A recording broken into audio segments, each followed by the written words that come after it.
Yo, what is poppin', guys? It is your boy Ashley, and I am here today to bring you some more picks, man. It's week 4. I'm not gonna lie to you guys. It is 2 a.m. my time. I just got off work maybe an hour and a half ago. I've been doing these slides, which it takes me a really long time to do for some reason, but it's not easy. They're very intricate. I'm exhausted, so please forgive me for any mistakes. Forgive me for I have stayed up too late, but we do it. We do it for you guys, so you guys can see who I pick. I know that everybody waits on the edge of their seat every week to see my picks, so might as well come through on first game. We come through with them. We have the first game, which is the Buffalo Buzzswolves versus the Charlotte Charizards, and as you can see, I picked the Charlotte Charizards, and Kyle here picked the Buffalo Buzzswolves. Let's take a look at the team, see why that may be. So the Buzzswolves have Mega Lopunny, Tangrowth, Zapdos, Kyurem, Heatran, Slowking, Komala, Meloetta, Piloswine, Spiritomb, and Sinnoh, the normal one with the tails. And the Charizards have Mega Scizor, Melodic, Gliscor, Entei, Gengar, Thunderous Eye, Serena, Druddigon, Greninja, Claydol, and Rabambi. So, I think, personally, when I saw this matchup, I'm a big fan of what the Buzzwolves have been doing this season. And I saw sitting in the 0 differential is a very nice spot to be going into the middle of the season because you kind of make your own fate. But you just look at the Charizards, they're 3-0 at plus 10, and that's a little bit hard to break through, especially if you look at mons like Mega Lopunny, Zapdos, Kyurem, Heatran. These are all nice, they can be nice attacking options, but you've got Mega Scizor, which walls pretty much all of them. Zapdos does get Heat Wave, and obviously Heatran can obliterate Mega Scizor, but look at Milotic right there. Milotic comes in and walls a good bit of that. I think that the Charizards have good wall options, as well as Pokemon like Thunderous Eye, which are going to be able to Nasty Plot and just blow something back. Gengar is really good. Pretty much, the Buzzwolves have to have AV Tangrowth in this match, and it has to do way too much, in my opinion. It has to hold off a lot of different threats, and I think once that Tangrowth goes down, it's pretty much open seasons for the Charizards if they want to go ahead and break through. So I just don't see how they don't continue their nice little streak they have going here. And I briefly forgot to mention that Kyle has pulled ahead of me. Finally, we have a week where we're not dead even. It's 16-8 to 17-7. So hopefully with this week we can whip that around back into our favor, huh? Maybe. Anyway, next up, Seattle Superiors versus the Boston Beedrills. Now again, this is the point of the season where you start looking at records and seeing where coaches are in their mind frame and how they've been playing, and it's a little hard to pick a team that's 0-3 minus 12 regardless of what the rosters and the matchups say. I mean, maybe I love to believe in the underdog. I like to see him win, but when it's your job to pick the winner, you got to pick the winner. You look at the Seattle Superiors here; they're sitting at 2-1 at +7, which is really nice to be +7 after 2 games. And you know what? Let's just quit beating around the bush. Let's go ahead and look at the teams and delve into that a little bit. The Beedrills will be packing Tapu Fini, Excadrill, Hydreigon, Azelf, Megazard Y, Umbreon, Regirock, Bronzong, Machamp, Manectric, and Illumise, the little bug bro. And then the Superiors have Landorus T, Alolan Ninetales, Necrozma, Cobalion, Tentacruel, Rotom Heat, Mega Houndoom, Dusknoir, Exploud, Excelgor, and Celebi. So I really do think the Superiors have the advantage. Tapu Fini does a good job of walling a lot of the things on his team, but Tentacruel with Sludge Wave is going to be able to do a little bit of chip damage and get in, wear it down, while it cannot really do the same to it. And that Alolan Ninetales does give Freeze Dry, so that is always something to worry about. It does match up very well against Rotom Heat, however, which is definitely nice. But sorry, I mean, I'm not gonna go through and talk about each Pokemon individually. I am a little distracted. It's late, as I said, but Excadrill and Hydreigon, as well as Mega Charizard Y, can definitely put some good dents into this team. but Landorus T does a good job of kind of breaking up anything those three want to throw at it. It could run something for Megazord Y, possibly like a Stone Edge, or I don't know. It gets a lot of good coverage. Alolan Ninetales doesn't fare too well against the majority of them. It's really good against Hydreigon and Tapu Fini if it has Freeze Dry. And, you know, obviously the Beedrills do have good walls for things like that, like Bronzong and Umbreon are both two fantastic walls with good typings to take on what we're seeing from the Superiors. But the records, man, the records have sometimes the records say it all, and this is one of those matches, I believe, where the mind frame of the coach might come into play a little bit more than some other games. So we're going to look on at a completely different kind of game. Both of these teams are 0-3, with the Winnipeg Blue Blastoise being at -13 and the Sleeping Snorlax being at -11. Despite having a worse differential, Kyle and I have both agreed that we think that the Blastoise will be coming through with the win this week. And let's go ahead and look at the teams to find out why. The Blastoise have Manaphy, Latios, Shaman, Arcanine, Buzzwole, Aromatisse, Drapion, Raichu, Uxie, Seismitoad, and Mega Steelix. Whereas the Snorlax have Victini, Snorlax, Mamoswine, Lantern, Tapu Bulu, Mega Heracross, Venomoth, Metagross, Noivern, Rhydon, and Fortress. Man, sometimes I feel like these lists feel super long when I'm reading off all the Pokemon, but I'm far too lazy to show them all on screen, so you know, you'll just have to follow along in the doc if you got it. I think that Pokemon like Latios have a really good matchup here. Obviously, Mamoswine does get Ice Shard, but things like Arcanine on the Switch can take that, as well as Buzzwole is a great wall. Actually, looking at this, besides Uxie and Aromatisse and Seismitoad, and Mega Steelix, so Mamoswine doesn't have the best matchup, but it still has a pretty good matchup against things like Latios, Shaman, Arcanine if it can outspeed, Drapion, Raichu. It has a pretty good matchup against most of his team, but other Mons don't have that. Mons like Tapu Bulu just don't have the speed to outspeed some of the things that it needs to in order to stay in an attacking position. Mega Heracross kind of suffers the same fate. It gets very good coverage to try and do damage to a lot of these threats, but because it's so slow, it will very easily be taken advantage of by one of these Pokemon on the Blastoise, in my opinion. Obviously, I could be wrong. I could be an idiot. Next week, we might see that I got every single one of these games wrong, but based on my experience with it, I just don't think the attacking core of the Snorlax is quick enough to hit the Blue Blastoise head on, and I don't think that under Trick Room it hits all of the walls and things for the Blastoise the way that it needs to. I'm sorry guys, it feels like 4 o'clock in the morning. I don't know why. I never have problems staying up, but when you're working, right? Anyway, let's go ahead and look at the next one. I just noticed that I left the Cosmogs, the former logo, in the background of the West Coast Wingles, but hopefully that'll be fixed next week when I get the new slides from our lovely graphic designers. This week we're going to talk about Maryland Torterrapins versus the West Coast Wingles, which is going to be a very interesting matchup, I think. The Maryland Torterrapins are sitting at 2-1 at +2, whereas the Wingles are just the opposite at 1-2 and -2.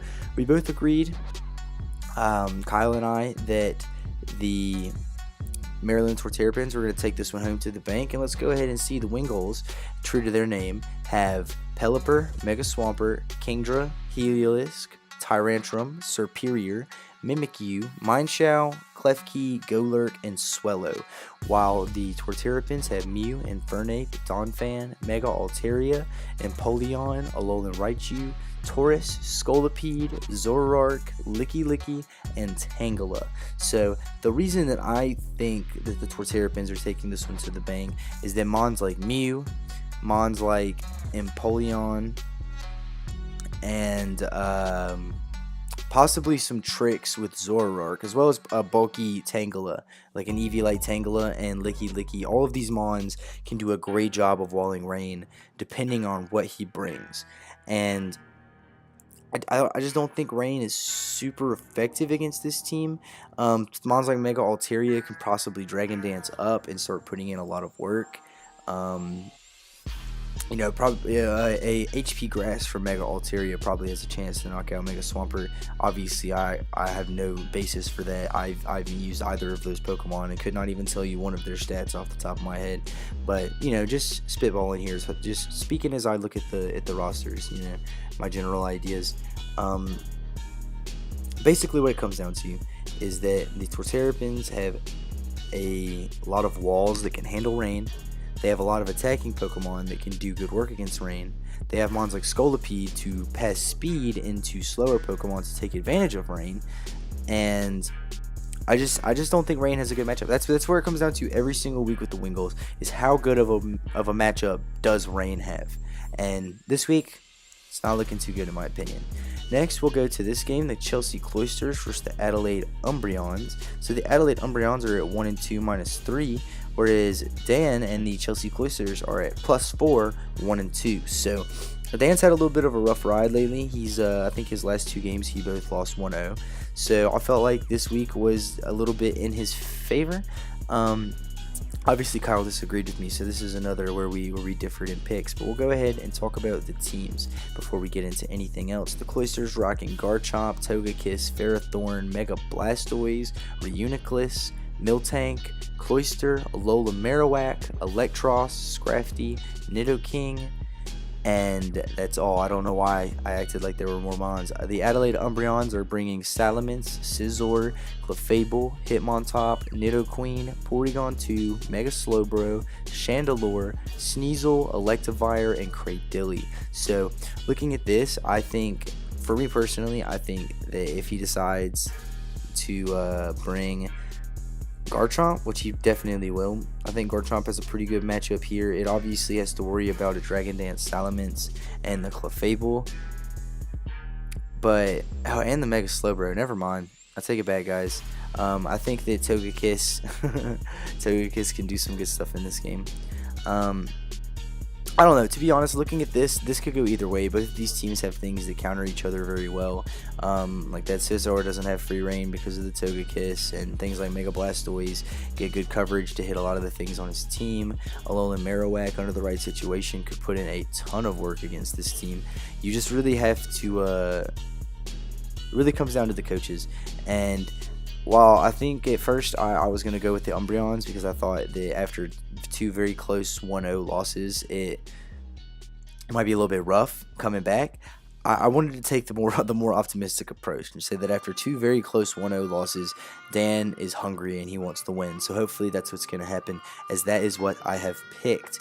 On to the next one, we have the Montreal Monfernos versus the Dunferm Lanoons. So the Lanoons are 3-0 +7, which is fantastic. And it's crazy looking at the teams how you can see that they did not get picked this week. So we have both coaches agreeing that the Lanoons were going to take their first loss of the season this week. So let's go ahead and look at our teams. Oh, I'm sorry, I totally neglected to talk about the Monfernos. They're 2-1 at +2, which is definitely good.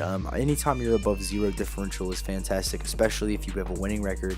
And this is looking to be a situation where you can take down somebody who could be gunning for you in the playoffs and come out on top. So I mean, just from how it's looking right now at the different things, obviously I don't want to make any bold predictions. Like I don't know who's going to make playoffs in this league so far, except I think the Charizards do. That's my one call. Charizards are making the playoffs.